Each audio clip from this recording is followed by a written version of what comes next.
Saya bilang kalau untuk bengkok itu tidak boleh gabung dengan bak instrumen ya, jadi harus bisa. Bentar ya, kakak booking jauh. kita rapiin dulu biar enak. Nah setelah itu siapkan alat, setelah siapkan alat kita lakukan inform konsen ke keluarga. Selamat pagi Bu Sri, saya Bidan Bilkis. Hari ini saya yang bertugas pagi hari ini. Ibu izin ya, karena si adiknya sudah 1 jam misalnya ya. Biasanya pemeriksaan fisik itu kadang ada yang di awal pas lahir sekalian ngebajuin, kadang ada yang setelah 1 jam lahir sekalian suntik PK biasanya gitu ya.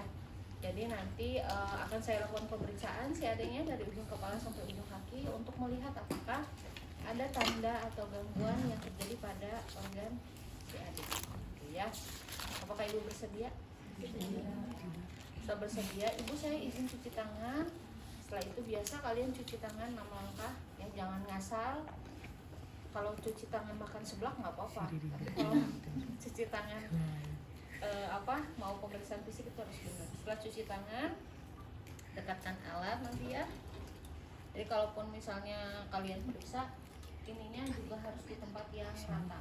Biasanya kalau dokter spesialis anak itu menggunakan infan warna ya, yang kayak penghangatnya ya. Nah baik, setelah itu bukakan alat-alatnya ya, karena kita sudah cuci tangan. Ini harusnya ada ini ya, ada kasar. Biasanya kita untuk nginin tali pusat itu pakai kasar ya. Ada pen light, ada bak instrumen, ada handscoon di dalamnya, kemudian ada metlin ya untuk mengukur nanti lingkar kepala, lingkar dada dan lila ya. Terus ini ada pen light, tisu, harusnya ada kasa steril, kemudian kapas. Ini biasanya kapas digunakan untuk membersihkan genitalia janin, bayi, janin belum lahir, bayi. Kemudian ini ada bengkok. Menggunakan APD itu sebenarnya kalau nanti di lapangan tidak ya, yang penting kalian video harus tadi pencet. Oke, baik, kita buka dulu ya si adiknya. Kemudian gunakan sarung tangan. Ini contohnya saya nggak pakai perhiasan ya.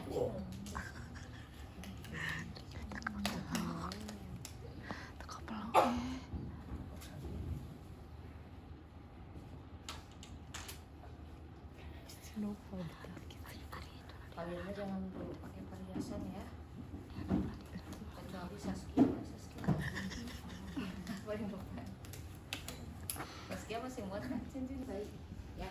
Berarti kalau dia dalam keadaan penuh kesadaran ya, maksudnya tidak seperti letargis atau lelah, lemas ya, berarti itu adalah fokus. Kemudian periksa dari ininya, dari gerak aktivitasnya ya. Ingat masih apa aja yang dilihat? Tonus otot, berarti dia bergerak ya. Terus apa lagi? Kulit kemerahan,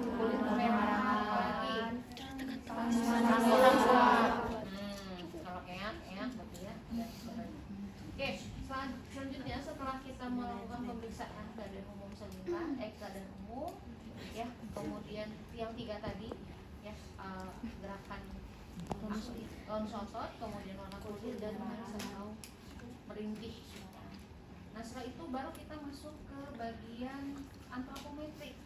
Nah antropometri itu yang pertama adalah, harusnya mah ini di sini ya, si kalau nggak pindahin ke sini. Siapa ini? Boleh minta tolong Ibu?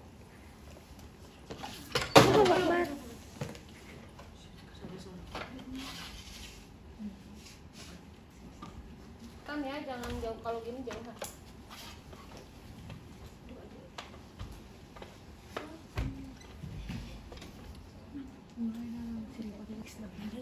Ya. Nah, biasakan ya pegang ininya, bagian capitular dan dominus yang timbang. Yang normal berapa? 2.500 sampai 4.000.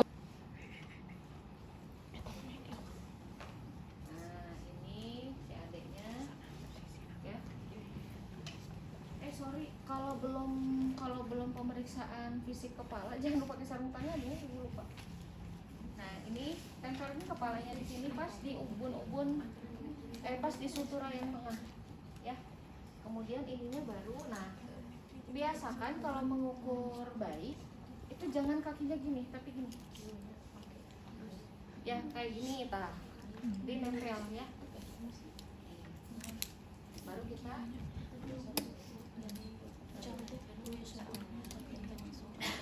ini boleh dipegang.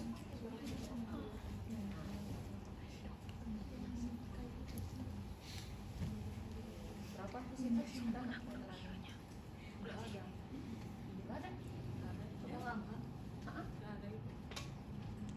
Oh, kembali ibu, kembali.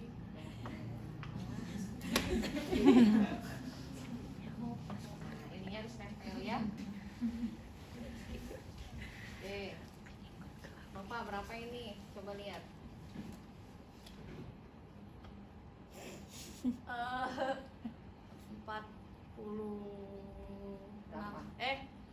48 kurang ya. Iya. Nah, contoh lah ini 48, berarti dia normal gitu ya. Kemudian setelah itu kita langsung masuk ke kepala ya. Pertama adalah lihat dulu ya, diinspeksi. Kemudian dipalpasi ya. Palpasi, dipegang ininya, suturanya. Masih ingat sutura yang mana? Nah, ini sutura. Kalau ini adalah fontanel mayor atau ubun-ubun kecil. Kalau yang segitiga kecil, fontanel minor ya. Nah, iya benar minor ya. Kalau ini mayor, ini minor. Nah, ini adalah sutura. Ini sutura frontalis. Masih ingat? Ini sutura frontalis, ini lambdoid ya. Oke.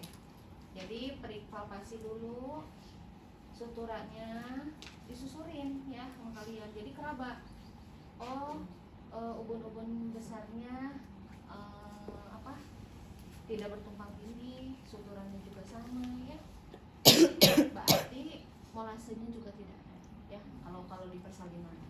Nah, di sini sudah disusurin, barulah kita ke belakang sampai ke occiput. Biasanya kalian akan temukan kalau kalian nanti di rumah sakit ada kepalanya yang benjol ke sutura. Kalau kaput itu tidak melewati. Kalau misalnya sepal itu batasnya tegas. Ya, nanti diraba, kemudian masuk ke muka. Ya, dilihat sekilas, diraba, bisa ada benjolan atau apa. Kemudian fokus ke mata. Ya. Matanya dilihat simetris atau tidak. Ini boleh diselimutin dulu atuh ya. Kemudian mata simetris. Nah, untuk melihat kemudian setelah simetris hanya cukup dilihat saja tidak ya. Jadi harus dilakukan pakai pen light. Ya. Pupilnya dicek. Kalau kalian kena lampu bakal ngecil ya. Kalau enggak kan bakal belakang. Nah, kemudian setelah itu lihat konjungtivanya si bayi, bisi pucet, bisi udah anemia dari bayi. Ya. Kemudian ini cek kesejajaran atau kesimetrisan antara telinga dan mata. Kalau sejajar, kalau nggak sejajar apa namanya? Down syndrome ya. Nah, ini sejajar berarti normal ya. Kemudian setelah itu ada yang namanya strabismus atau mata juling. Tahu ya mata julingnya? Udah ngasain ini. Masuk ke hidung, dipijit si hidung bayinya, bisa ada benjolan. Atau ada cuping hidung, kalau cuping hidung harus dites satu-satu. Ya, kalau cuping hidung tuh kayak gitu kayak ke dalam si ininya. Ya, dilihat, kemudian setelah dari hidung ke mulut. Ya. Nah, setelah dari mulut, dilihat dulu mulutnya simetris atau tidak.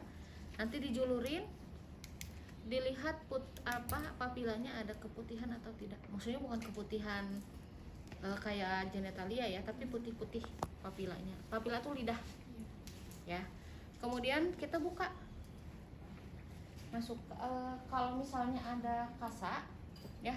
kalian tes satu digitukan, si ada labio skizis atau labio palatoskizis ya, karena kan nggak mungkin kalau tangan kalian langsung gitu ya, jadi bantu pakai kasa.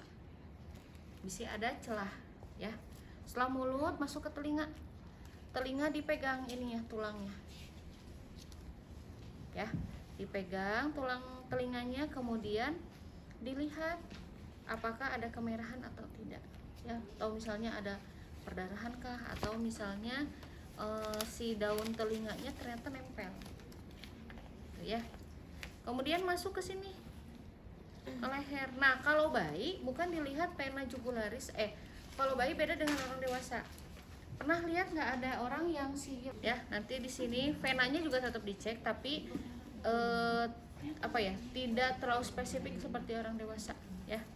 Ininya dilihat simetris atau tidak, kemudian masuk ke apa?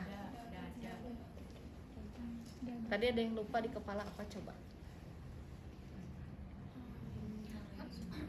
Gak ada yang ngingetin ibu lagi. Lingkar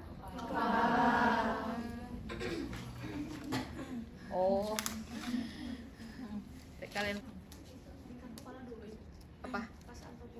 Iya, jadi gini, kalau pas antropometri itu urutannya berat badan, timbang panjang badan, lingkar kepala, lingkar dada. Tapi biasanya kalau lingkar dada itu bisa sekalian sama pas cek dada, kan kasihan terlalu dingin nanti ya. Terus ini tutupin lagi kalau sudah ya. Nih, ini kalau lingkar kepala berapa yang normal? 3.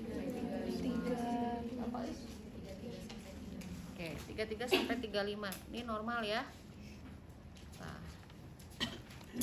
33. Kemudian langsung ini kan ya, topiin. Nah, bas ya. Nah, kalau di bagian toraks sama toraks dada, abdomen itu kalian pasang stetoskop. Ya. Halo. Nah, yang pertama lihat, kemudian palpasi. Ya, simetris atau tidak, bisa dianya banyak gede sebelah.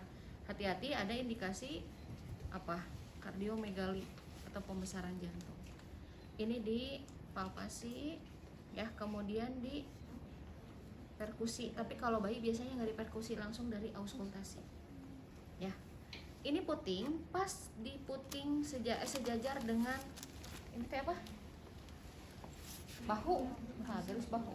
Kan kalian puting juga gitu. Sejajar sama jadi ini puting. Nah, tempelkan di sini. Coba ibu tanya, kalau BJA anak berapa yang normal? 120 sampai 100. Itu kan kalau BCA berapa? Kalau janin lebih cepat ya.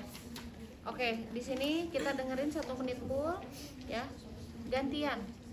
Ini sebelah kiri, ini kanan ya. Dari yang jauh dulu. Dari yang jauh, berarti kiri dulu ya.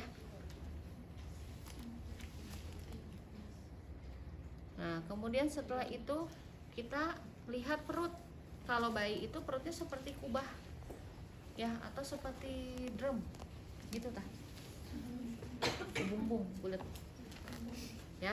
Setelah itu kita lihat palpasi apakah ada yang benjolan atau tidak ya. Kemudian lihat tali pusat. Kalau kalian lihat itu misalnya kotor, cepat ambil kasa misalnya ya, dibersihin. Terus kasih tahu nanti keluarganya nggak boleh tali pusat itu di tali popok ditali di atas, tali pusat terus di bawah. Dikeringkan dulu ya. Nah, setelah itu barulah kalian auskultasi ya. Di bagian bayi itu di bawahnya itu biasanya ada bising usus ya, didengerin di situ. Di bawah kus. Di bawah kus. Iya, kebanyakan di sini. Oh, kita di sini lemak ya. Ya memang bising usus kalian pun di situ sama, tapi di sini juga sama ya kalau bayi. mendekati pusar, karena bayi kan masih kecil ya. Jadi ini ini pusarnya, nah ini sini. Ya, di bawah. Nah, setelah dari ini masuk ke mana? Nah, kalau biasanya tangan dan kaki itu akan gabungan. Ya. Jadi setelah itu masuk ke mana? Genitalia dulu atau punggung dulu? Punggung dulu ya. Nah, itu. Berarti Sri konsen. Jadi pas dada ya.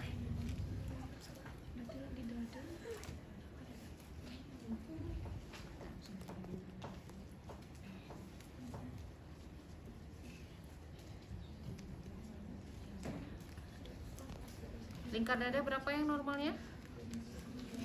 3.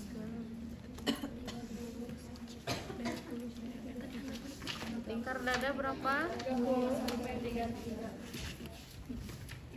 Emang kecil ya bayinya. Puting ketemu puting ya. 25 ini mah. Ya, gak normal. Kecil. Nah, setelah itu barulah dari perut. Biasanya kadang ada yang ke genitalia, tapi biar enggak kotor sarung tangan kita, jadi kalian periksa dulu punggung, nanti miringkan ya, miringkan bayinya, kemudian kalian susurin dari sini. Kalau di sini ada lekukan atau kehitaman lekukan, itu tanda apa?